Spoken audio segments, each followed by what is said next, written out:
दीप talks ताओ ते चिंग bye दीप त्रिवेदी।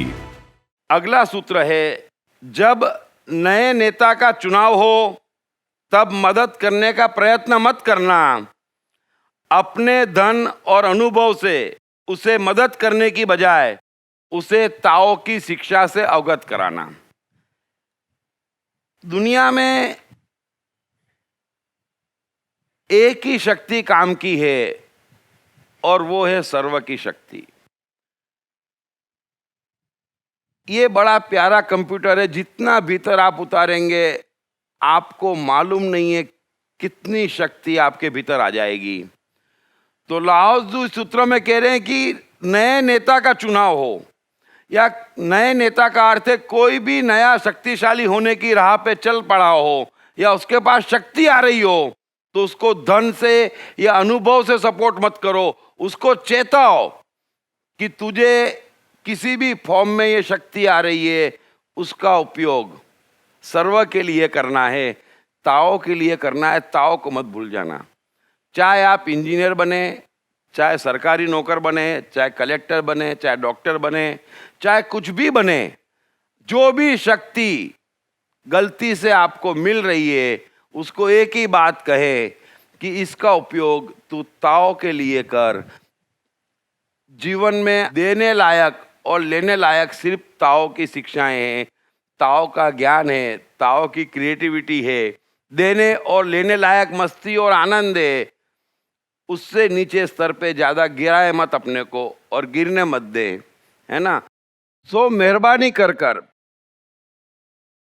हमेशा जो अच्छी बातें हैं वो आसपास आप करेंगे, जिनके साथ रहना है उनको समझाएंगे और किसी कीमत पर ताओ को कॉम्प्रोमाइज नहीं करेंगे। चाहे जो बिगड़ता हो बिगड़ जाने दो, बिगड़ेगा कुछ भी नहीं, इतना मिल जाएगा जिसकी आपको कल्पना नहीं है।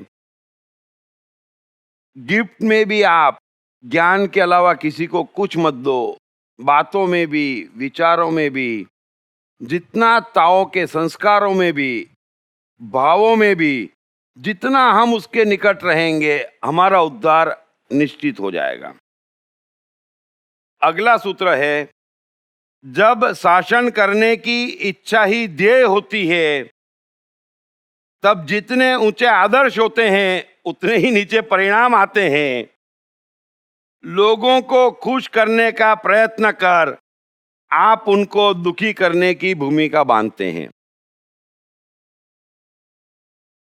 अब देश का पॉलिटिकल क्लाइमेट हमारे सामने है, ध्येय एक ही है।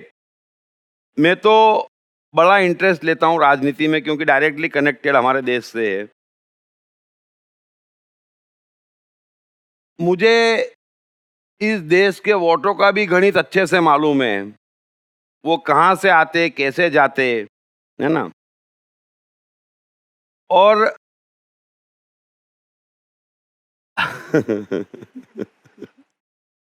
जनरली एक बार को छोड़कर 1977 से आज तक ऐसा नहीं हुआ कि मैंने किसकी कितनी सीट बोली हो उससे 2-4 का फेर कभी हुआ हो, कभी ऐसा नहीं हुआ। सबको देखा है, सबको जानता हूं और जितना मैं जानता हूं उतना कोई अपने आप को भी नहीं जानता, क्योंकि यही एक कला मेरे में सबसे परफेक्ट है। सो देश शासन करने का होता है तब जितने ऊंचे आदर्श होते हैं, बातें ऊंची होती है क्योंकि वोट चाहिए, है ना। कोई भी कार्य, कोई भी पॉलिसी, कोई भी स्ट्रेटेजी, मुझे आश्चर्य होता है कि आप देश के प्रधानमंत्री हो और ऐसी तो कैसी मजबूरी में जी रहे हो कि जानते बुझते भी चीजें गलत हो जाती है। मैं ये भी नहीं कहता कि कोई इंटेंशनली खराब है, ये भी थोड़ा भाग्य अच्छा है कि एक भी प्रधानमंत्री इस कदर खराब नहीं आया है अभी तक, है ना। लेकिन फिर भी सो लाओ त्सु कह रहे हैं कि जब शासन करने की इच्छा ही ध्येय होती है ना, तब आप कोई भी ऐसे डिसीजन नहीं लेते जिससे वोटों में गड़बड़ हो जाए। तो जितने ऊंचे आदर्श होते हैं उतने नीचे परिणाम आते हैं। और लोगों को खुश रखने का प्रयत्न कर, लोगों को खुश रखने का प्रयत्न कर, आप उनको दुखी करने की भूमिका बांधते हैं। और जितने भी शासन हुए हैं भारत पे, सभी से ये गलतियां हुई है ना। किसी ने खुश करने के लिए 2 रुपए किलो शक्कर का वादा कर दिया, 2 रुपए किलो शक्कर दे भी दी, किसानों ने गन्ना नहीं उगाया, शक्कर का भाव 6 गुना, 8 गुना, 10 गुना और 12 गुना एक साल में हो गया। सो आप चाहते क्या है? सो मेरा यही कहना है, जब मौका आएगा तो उनको भी लूंगा और समझाऊंगा कि ये बात गड़बड़ है। अगर देश का मुखिया होके भी गुलाम है वोट का, तो बहुत ज्यादा आपको अच्छा काम कर पाने वाले नहीं है। ऐसे ही परिवार में है, क्योंकि पब्लिक की खुशी, लोगों की खुशी बहुत छोटी माइनर और गलत चीजों में है, और वोट उसी से आते हैं, ये भी मजबूरी है। हिंदू मुस्लिम के भी वोट आते, जात के भी वोट आते, है ना। वोट कई तरीकों से आते और हम किसी चीज पे प्रतिबंध नहीं लगा पाते। हर जगह से दुर्भाग्य है, लेकिन हमें थोड़ी कोशिश करनी चाहिए। आप जितनी मर्यादा रखेंगे, लोग उतने कम गुणवान होंगे। आपके पास जितने ज्यादा शस्त्र होंगे, लोग उतने असुरक्षित होंगे।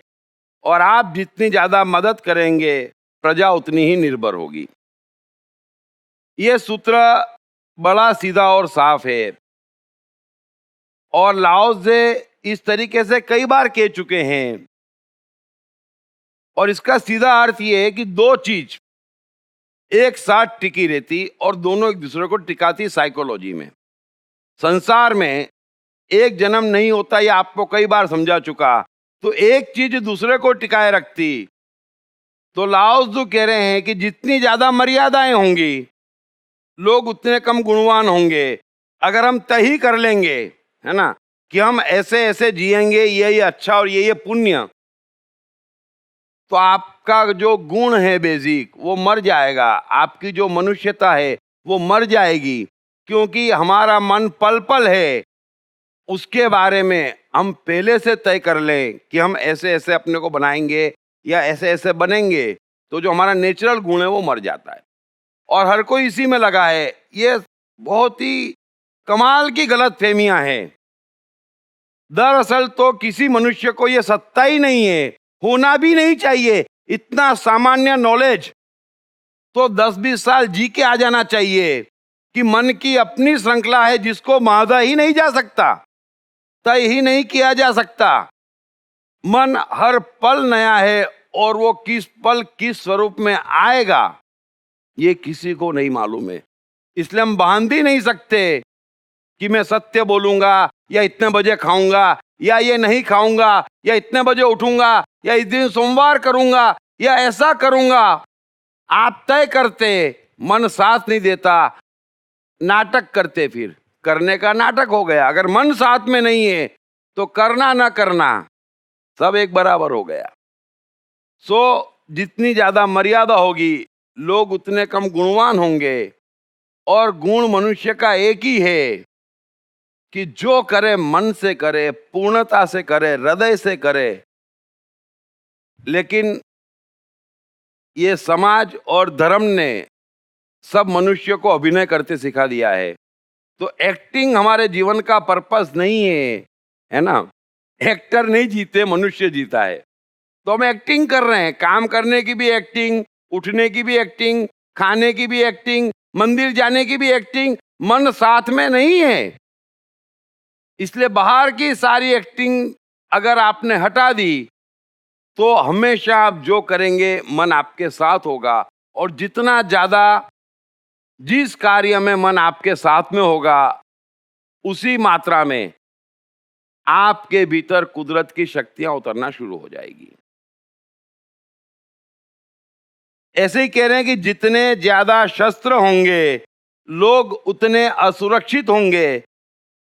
अब ये दोनों एक दूसरे को टिकाए हुए हैं। शस्त्र इसलिए है कि लोग असुरक्षित हैं, है ना। जिस रोज लोग सुरक्षित हो जाएंगे, शस्त्र की जरूरत नहीं पड़ेगी।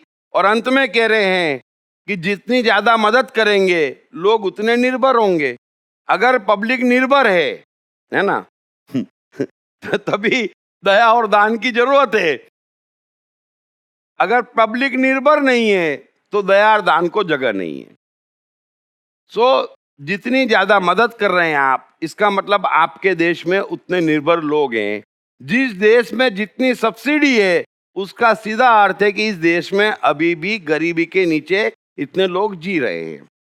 Deep Trivedi mobile app available on Google Play Store, Android Smart TV, Apple App Store and deeptrivediapp.com। क्या है ब्रह्मांड की सबसे रहस्यमय शक्ति, आत्मा का रहस्य? इस पर से पहली बार पर्दा उठाते हैं बेस्ट सेलिंग लेखक दीप त्रिवेदी अपनी नई किताब आप और आपका आत्मा में। इस किताब में दीप त्रिवेदी आपके जीवन को चलाने वाले ब्रह्मांड की सर्वोच्च सत्ता आत्मा का सरलतम वैज्ञानिक भाषा में विश्लेषण करते हैं तथा आत्मा और उसके आपके जीवन पर पड़ने वाले प्रभाव से संबंधित तमाम सवालों के जवाब भी देते हैं। जैसे आत्मा क्या है? भगवत गीता में कृष्ण ने आत्मा की शक्तियों के बाबत क्या कहा है? आपकी सिस्टम का आत्मा से क्या ताल्लुक है? साथ ही आपके शानदार जीवन के लिए इस किताब में कई सरल टिप्स भी दिए गए हैं, जैसे आत्मा की शक्तियों को जगाने के सूत्र, आत्मशक्ति को अपने भीतर अनुभव करने का स्टेप बाय स्टेप तरीका तथा कौन आत्मा के कितने निकट है, ये जानने के सरल टेस्ट। आज ही अपनी आत्मा से अपनी निकटता बढ़ाओ और अपने हसीन जीवन की नींव डालो, क्योंकि किसका जीवन कैसा रहेगा ये सीधे तौर पर उसकी आत्मा से निकटता पर निर्भर है। ये किताब अंग्रेजी में the black book of soul, Hindi में आप और आपका आत्मा, मराठी में तुम्ही आणि तुमसा आत्मा तथा गुजराती में तमे अणे तमारो आत्मा के नाम से सभी प्रमुख बुक स्टोर्स और ई-कॉमर्स साइट्स पर उपलब्ध है। दीप टॉक्स ताओ ते चिंग बाय दीप त्रिवेदी। ये देश और राजनीति परिवार के सूत्र हैं। मैं शॉर्ट में सुना इसलिए रहा हूं कि आप देखें लाओ त्सु को कि किस हाइट पे बैठ के वे लिख के गए हैं। 2000 वर्ष पूर्व भी उनका लिखा देश, राजनीति, परिवार के लिए भी पूरी तरह से फिट होता है। इसलिए इसको सनातन सत्य कहते हैं। युग बदल जाएंगे, जीवन बदल जाएंगे, सारी नीतियां, रीतियां, धर्म और भगवान बदल जाएंगे, लेकिन सत्य कभी नहीं बदलेगा। 1 लाख वर्ष भी कोई ये सूत्र पढ़ेगा तो कहेगा कि बराबर है। इसी का नाम सत्य है, सनातन। अगला सूत्र है, जब देश ताओ के साथ संगीतमय होता है तब फैक्ट्रियां, ट्रक और ट्रैक्टर बनते हैं, और जब देश ताओ के विरुद्ध होता है तब सीमाओं पर शस्त्रों का भंडार होता है। ये भी बड़ी सिंपल बात है। देश का तो समझ में आता, परिवार, हमारा व्यवसाय, सब जगह ऐसा है। अगर वहां ताओ है ना, तो प्रोग्रेस होती है। ताओ चला जाता है तो झगड़े और केस होते हैं, है ना। बड़ा सिंपल है। तो सीमाओं पे, चाहे परिवार हो, चाहे हमारा व्यवसाय हो, अगर हमारे परिवार में या हमारी खुद की भी, है ना, चारों ओर झड़पें हो रही है तो समझ जाना ताओ गायब है। चारों ओर प्रेम मिलन हो रहा है तो ताओ है ना। अगला सूत्र है, कमाल है, मतलब 2000 वर्ष पूर्व ये अंतिम चेतना में जीने वाले मनुष्य। मैं इसलिए बार बार आपको कहता हूं कि ताओ को सुनो और ताओ बांटो बस, और ताओ में जियो जितना हो सके उतना। वहां से निकली चीजें बड़ी प्यारी होती। अगला सूत्र है, जब सटोरिये धनवान होते हैं और किसान अपनी जमीन खो देते हैं जब इलाज करने की बजाय शस्त्रों पर सरकारी खर्च ज्यादा होता है, जब पैसे वाले अत्यंत खर्चीले और बेजवाबदार हो जाते हैं, तब गरीबों के लिए कोई रास्ता नहीं बचता है। यह सब लूट और अंधाधुंधी है, इसका ताओ से कोई संबंध नहीं है। और हम आज करीब करीब इस पोजीशन में आ चुके हैं। मैं सिर्फ भारत की बात कर रहा हूं अभी। तो इस सूत्र से स्टेप बाय स्टेप हम चलें तो हमें पता चल जाता है कि इस देश के शासन करने वालों में और हमारे देश से ताओ करीब करीब गायब हो चुका है ना। किसान अपनी जमीन खो रहे हैं, इलाज की जगह शस्त्रों पे खर्चा हो रहा है, और पैसे वाले लोग बेजवाबदारी से खर्चा कर रहे हैं, इसलिए महंगाई बढ़ रही है। तो लाओत्ज़ु कह रहे हैं कि अब गरीबों के पास इलाज नहीं है। अगर भूखे मरेगा तो लूट पाट चोरी चकारी हत्याएं करेगा, अभी भी नहीं संभले तो एक दिन ऐसा आएगा कि समाजवाद हो जाएगा अपने आप। क्योंकि इतना आसान नहीं है। ये जिस हिसाब से 95% टैक्स लगाए हुए हैं देशवासियों पे, है ना, पंडित टैक्स, मौलवी टैक्स, पादरी टैक्स, नेता टैक्स, गुंडागर्दी टैक्स, ब्यूरोक्रेट टैक्स, मेहनत हम करते और आप देखिए गरीबों के हाल सब ले जाते। टीवी खोलो, 4500 रुपए की अंगूठी, 2200 रुपए की ताबीज, अब बेचारे दुखी हैं, फंस जाते हैं। अमीरों का शौक है ना, अमीरों की लाइजनिंग है, गरीबों का मरण है। ज्यादा दिन नहीं चल सकता, एक लिमिट से ऊपर बटन दबेगा, फिर हम कहेंगे कि क्या हो गया देश में। फिर क्या करेगा वो धनवानों को लूट लेगा और क्या करेगा, कोई सुरक्षित नहीं बचेगा। इसलिए जितना समय पड़ते चेत जाए, जो लाओत्ज़ु कह रहे हैं कि शैतानों के पास सत्ता मत रहने दो। अरे तुम सेवा करने आए हो तो चुपचाप अपने 800 में क्यों नहीं घूमते हो, हैं? सेवा करने वालों को सबसे बड़ा आश्रम चाहिए, सोने का सिंहासन चाहिए, स्विट्जरलैंड में बैंक अकाउंट चाहिए नेताओं को, ब्यूरोक्रेट्स को चाहिए। कब तक चल सकता है? ये नहीं चल सकता है। लाओत्ज़ु कह रहे हैं कि इसका ताओ से कोई संबंध नहीं है। ये अंधाधुंधी है कि एक साथ पूरी की पूरी कम्युनिटी बेजवाबदार हो गई है।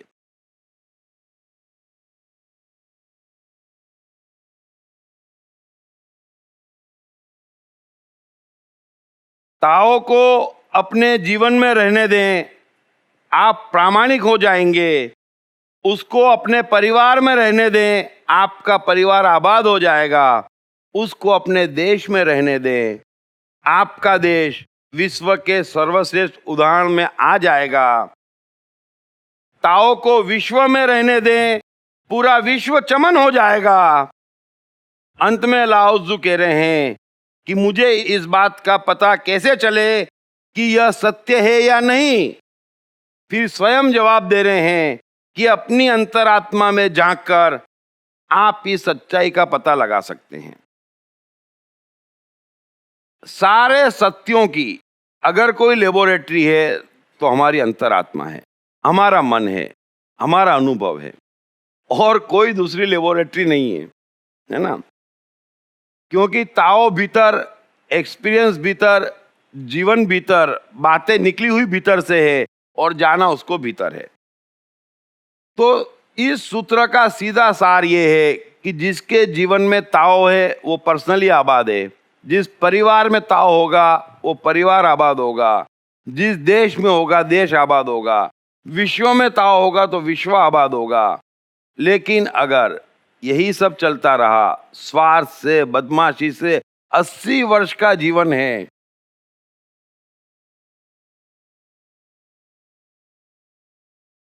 कई बार मैं देखता हूं इतनी मेहनत करके, जने क्या क्या लफड़े करके, और ये लोग समझो, है ना, कोई बड़ा आश्रम बना भी लेता है, कोई प्रधानमंत्री बन जाता है, कोई मुख्यमंत्री बन जाता है, तो मिलता क्या है? पूरा जीवन संघर्ष में बीतता है। क्योंकि सत्ता आपका ध्येय है और फिर वहां पहुंच के क्या हो जाता है? गुलाम। 4 बजे ये मीटिंग, 5 बजे ये मीटिंग। मेरे को सोना, आप सो ही नहीं सकते, हम सो तो सकते हैं, है ना? कम से कम गुलाम तो नहीं है। मिल क्या रहा है? एक अहंकार के सिवा, क्योंकि सेवा तो आपका भाव नहीं है तो वो तो मिल ही रहा है। अब बचा दूसरा। समझना, ये नकली दुनिया है। मैं प्रधानमंत्री भी हूं और सब जने मेरा सम्मान कर रहे हैं, मेरा बहुत बड़ा आश्रम है और लाखों भक्त, उससे मुझे कुछ नहीं मिल रहा है। वास्तव में मैं अंदर खोखला होता जा रहा हूं, मरता जा रहा हूं, क्योंकि आश्रम सेवा तो मेरा भाव है ही नहीं, तो वो तो मिल नहीं रहा है। और बाकी जो मिल रहा है मैं गुलामी पाल रहा हूं बेमतलब। गुरुजी तो 5 बजे उठ ही जाते, तो गुरुजी को उठ ही जाना पड़ता क्योंकि जिनको रात को नींद नहीं आती, बेचारे ऐसे भक्त 5:15 बजे पहुंच जाते तो ऐसी गुलामियों में जीते। मैं उनको देखता हूं, मुझे लगता है ये आखिरी बार कब हंसे होंगे, और अब कब हंसेंगे दिल से, है ना? पब्लिकली एक एक्टिंग कर लेना अलग चीज है, मुझे लगता है नहीं जीवन भर हंस सकते हैं। तो मिलता क्या है? इतना शोषण करके भी खुद को तो खो ही देते हैं। थोड़ा सा समझना, आप भी यही करते, हम भी यही करते अगर ताओ के साथ नहीं रहते। क्योंकि मिलना हमको है भीतर, बाहर कुछ भी मिल जाए कुछ फर्क पड़ने वाला नहीं है। जिसको खाना बनाने का शौक है, जिसको खिलाने का शौक है, उससे पूछो कितना मजा आता है। अब शौक नहीं और खिलाना पड़ जाए, है ना, बड़ी फसावट का काम है, मजा चला गया। और यही हो रहा है, शौक है नहीं और कर रहे हैं, ज्ञान है नहीं और बांट रहे हैं। मैं तो जानता हूं, बचाने की कोशिश भी करता हूं, समझाता भी हूं। मैं तो छोटा सा मंदिर जाने वालों को भी, अगर आपके मन में पूजा है, पहली बात तो ईश्वर भीतर है, पूजा है तो आप भीतर से कर लो।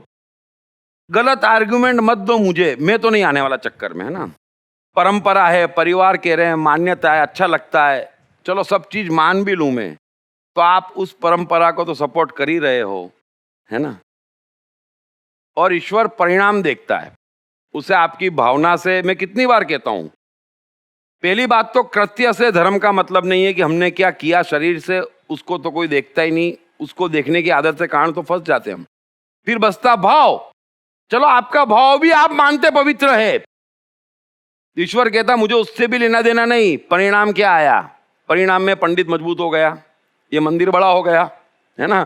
तो परिणाम में तो शोषण हुआ, फल मिल रहा है आपको, क्योंकि सर्व का कंप्यूटर चल रहा है। आपके कुछ भी करने से सर्व को क्या मिल रहा है, और वो सर्व से आपको ऑटोमेटिक मिल रहा है। तो मैं जितना कम से कम शब्दों में सज्जन तरीके से कह सकता था, मैंने कह दिया।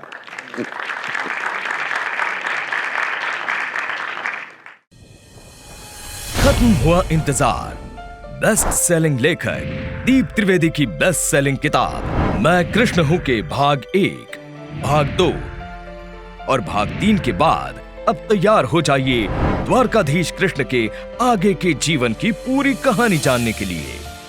पढ़िए मैं कृष्ण हूं भाग 4, मेरे राजनीतिक उत्थान की दास्तान, और जानिए कैसे कृष्ण आर्यावर्त की राजनीति का प्रमुख केंद्र बनकर उभरे। द्रौपदी स्वयंवर सफलतापूर्वक निपटाने हेतु कृष्ण को किन किन चुनौतियों का सामना करना पड़ा।